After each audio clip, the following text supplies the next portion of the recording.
Hi guys, हमारे YouTube channel में आपका स्वागत है। देखिए, आज हम लोग कुछ क्वेश्चन को सॉल्व करेंगे, ठीक है ना। दिया हुआ प्रशासनिक विधि की प्रकृति के क्षेत्रों की व्याख्या कीजिए, अथवा भारत में प्रशासनिक विधि के विकास कार्य में स्थिति की विवेचना कीजिए, अथवा प्रशासनिक विधि अभी हाल में ही विधि की सबसे महत्वपूर्ण शाखा के रूप में उत्पन्न हुई है, समझाइए। ठीक है, तो पहले क्वेश्चन को हम लोग समझ लेते हैं। देखिए, प्रशासनिक विधि की प्रकृति और उसके क्षेत्र की जो है व्याख्या करनी है, यानी प्रकृति भी बतानी है और क्षेत्र भी बताना है। दूसरा क्वेश्चन कह रहा है कि प्रशासनिक विधि का भारत में क्या स्थिति है और प्रशासनिक विधि भारत में क्या कार्य करता है, इसके बारे में बताना है। और अगला जो है दिया हुआ इसी में क्वेश्चन की प्रशासनिक विधि अभी हाल में ही विधि की सबसे महत्वपूर्ण शाखा के रूप में उत्पन्न हुई है, इसके बारे में भी हमें चर्चा करना है। ठीक है, तो हमने क्वेश्चन को समझ लिया। अब हम लोग देखेंगे इसके आंसर को, शुरू से स्टार्ट करते हैं हम लोग, ठीक है ना। तो सबसे पहले हम इसके देखेंगे प्रशासनिक विधि के प्रकृति और उसके क्षेत्र को देखेंगे, ठीक है ना। देखिए, इसमें हमने पहले से लिख रखा है ताकि आप लोग को लिखने में भी आसानी हो, ठीक है ना। तो देखिए, कह रहा है इसमें प्रशासनिक विधि के क्षेत्र के गुणों की विवेचना करते हुए फ्रीडमैन ने कहा, ये बहुत इंपॉर्टेंट हो जाता है जब किसी विद्वान का हम लोग नाम लिख करके और उसके कथन को लिखते हैं, तो ये बहुत नंबर गेनिंग करने का कार्य करता है, यानी कि इससे ज़्यादा से ज़्यादा नंबर हम लोग को मिलने के चांस होते हैं यदि विद्वान और उनके कथन के रूप में कोई बातें कही जाती हैं, ठीक है।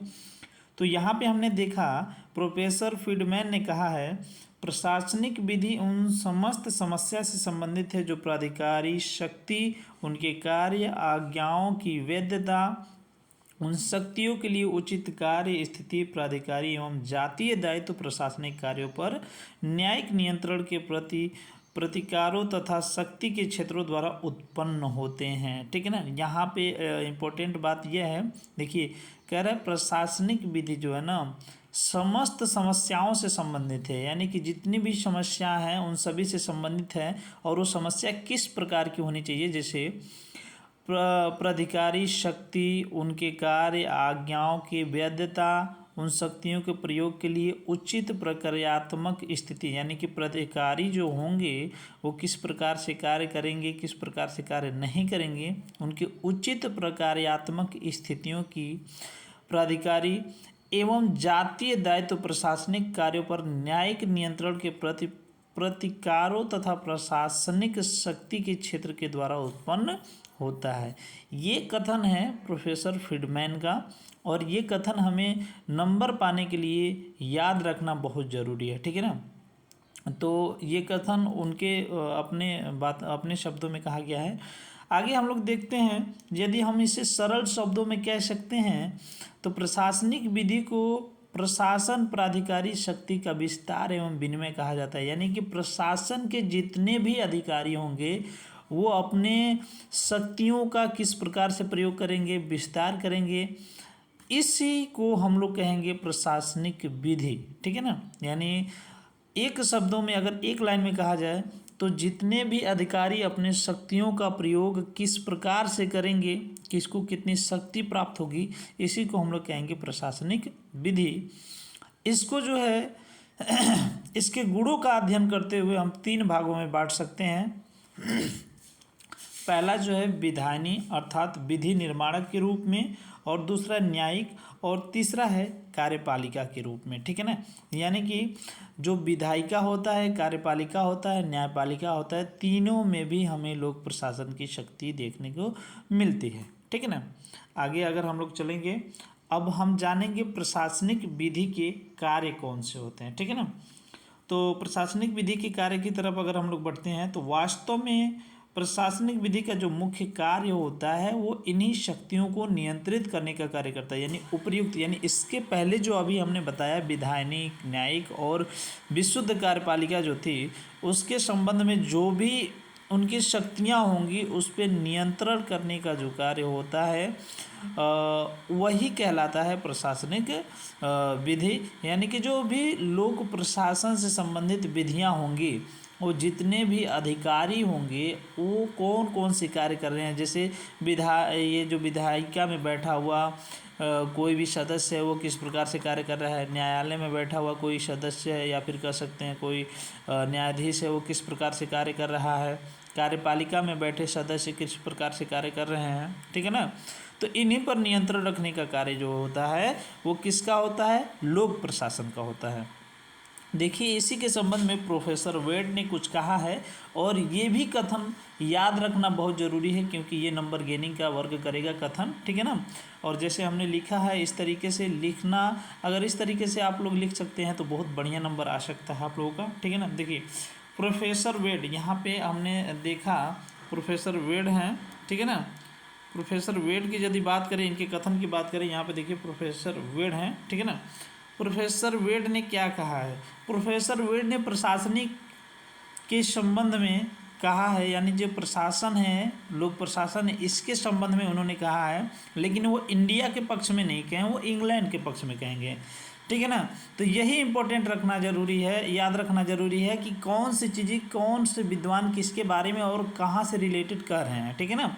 तो प्रोफेसर वेड ने कहा है इंग्लैंड की प्रशासनिक विधि की क्षेत्र सीमा के अधीन समस्त प्रशासकीय विधायी अथवा न्यायिक शक्तियों के संगठन प्रक्रिया तथा न्यायिक शक्तियों द्वारा समस्त जन शक्तियों का नियंत्रण होता है, ठीक है ना।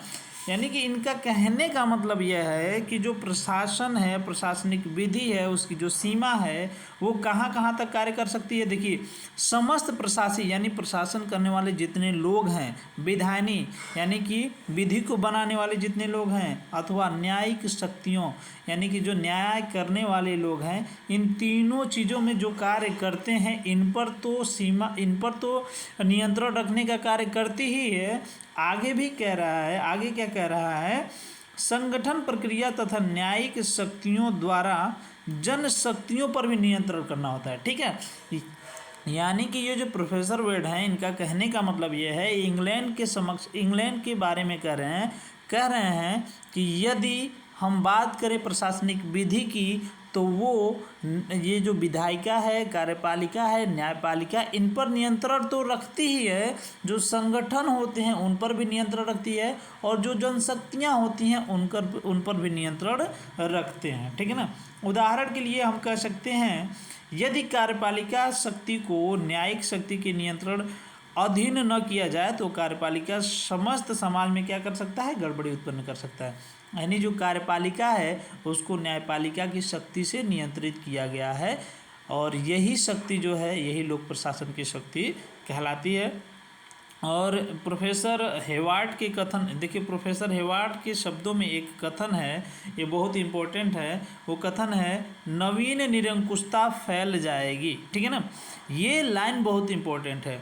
जैसे अगर हम कार्यपालिका को खुला छोड़ देते हैं, न्यायपालिका से उस पर अगर नियंत्रित नहीं करते हैं तो एक नए तरह की निरंकुशता फैल जाएगी, ठीक है ना। अब ये है कि जितना भी हम चीज़ पढ़ चुके अब तक उससे यह निष्कर्ष निकलता है, ठीक है।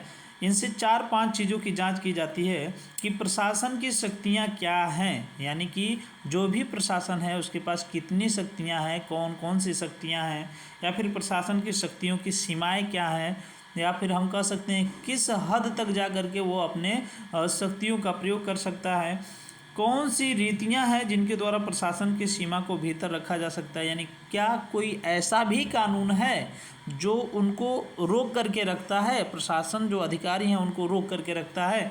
तो इसकी भी हम लोग जांच करते हैं प्रशासनिक विधि के द्वारा।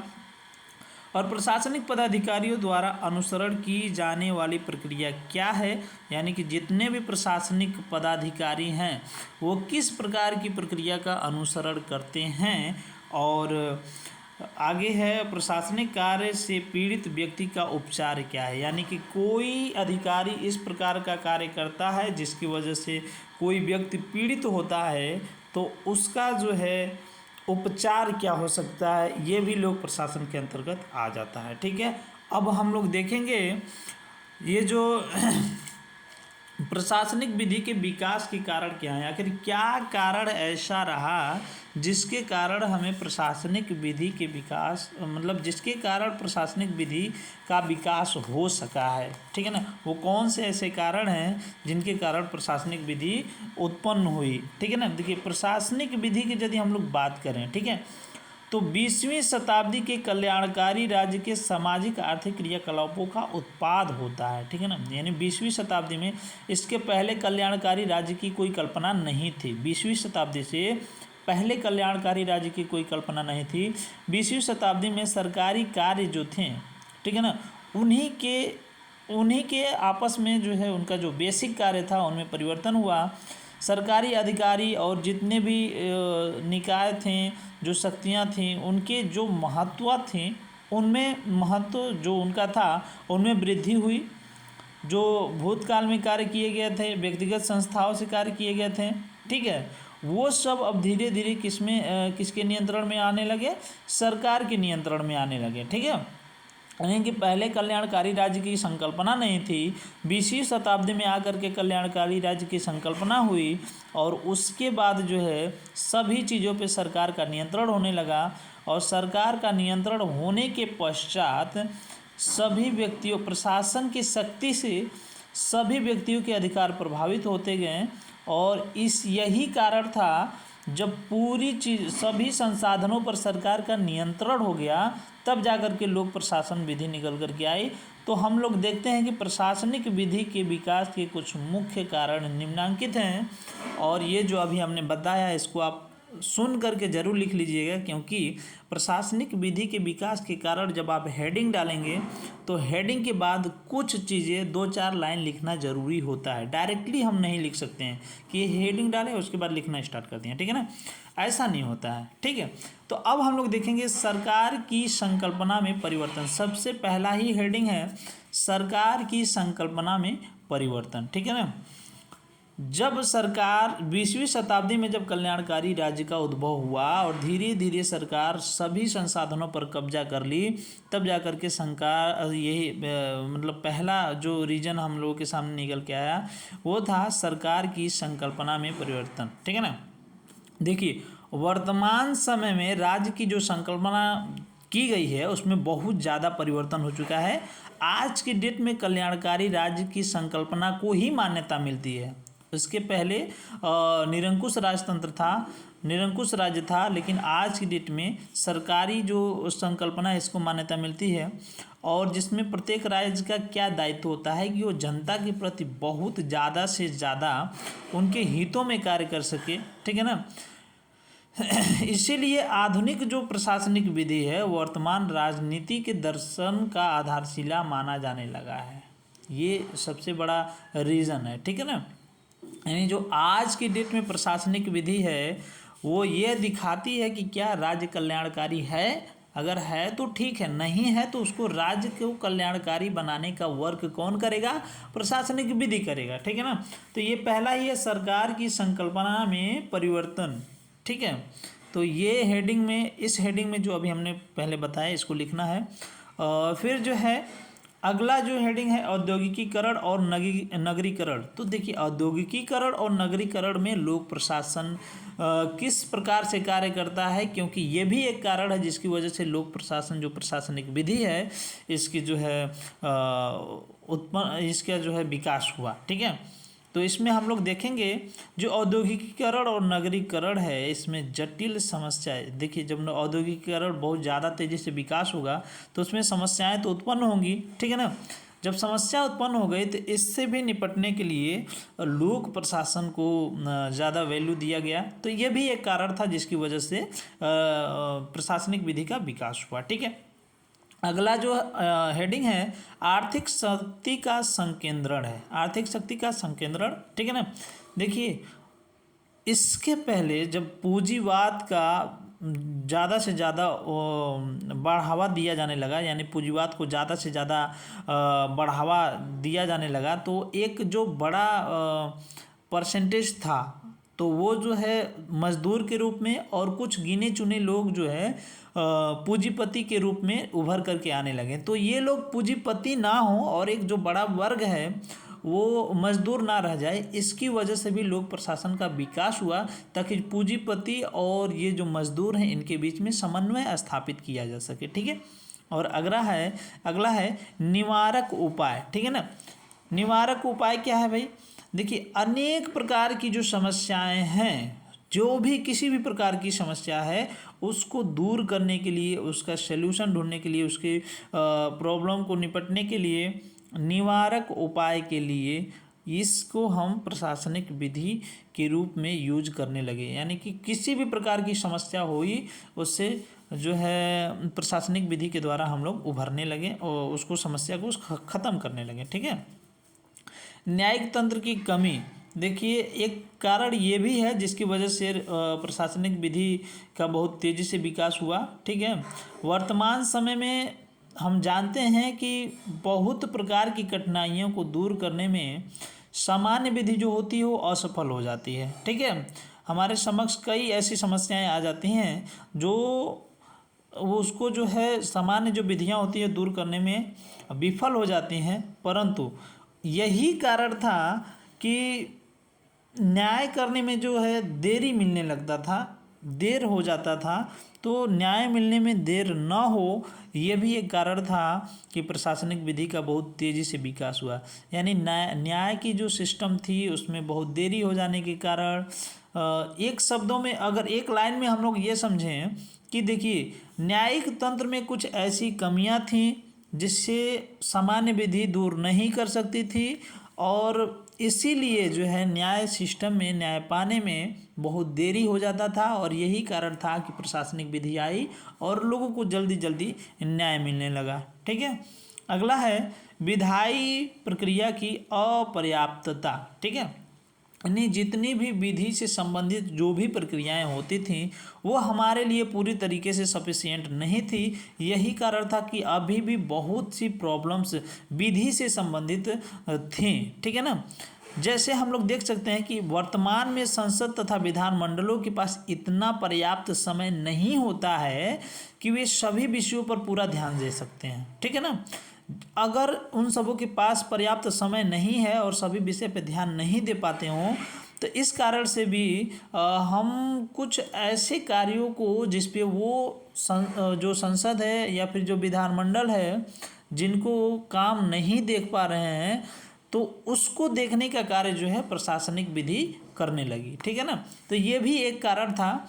और हम एक बार फिर इसको शॉर्टली रिवीजन करें तो सरकार की संकल्पना पहले कल्याणकारी राज्य हुआ करता था, और पहले राजतंत्र हुआ करता था, आज की डेट में कल्याणकारी राज्य है। तो कल्याणकारी राज्य की तरह राज्य कार्य कर रहा है कि नहीं, इसको देखने के लिए प्रशासनिक विधि का विकास हुआ। औद्योगिकीकरण में जितनी समस्याएं उत्पन्न हो रही हैं, नगरीकरण में जितनी समस्याएं उत्पन्न हो रही हैं, उनको दूर करने का कार्य किया। आर्थिक शक्ति का केंद्रण कहीं ना हो जाए, यानी कि किसी एक ही के पास आर्थिक शक्तियां मजबूती ढंग से ना आ जाए, इसका भी दूर करने के लिए, समस्या को दूर करने के लिए ये प्रशासनिक विधि आई। और उसके बाद निवारक उपाय, मतलब किसी भी प्रकार की समस्या को दूर करने के लिए। न्यायिक तंत्र में कमी, यानी देर से न्याय मिलना, ये भी एक समस्या थी, तो इसको भी काफ़ी हद तक दूर करने का कार्य किया प्रशासनिक विधि। और विधायी प्रक्रिया में अपर्याप्तता, यानी कि जो संसद थे, विधानमंडल थे, इन्होंने कार्य किया नहीं किया, या फिर जिस मुद्दे पे इन्होंने कार्य नहीं किया उस पर जो है कार्य करने का कार्य किया प्रशासनिक विधि ने। तो हमारा लेक्चर यहीं समाप्त होता है। आपको अच्छा लगे, समझ में आए, शेयर, सब्सक्राइब, लाइक, और फिर हम मिलते हैं नेक्स्ट वीडियो में, और फिर अगले क्वेश्चन को लेकर के हम आएंगे नेक्स्ट वीडियो में। Okay, thank you.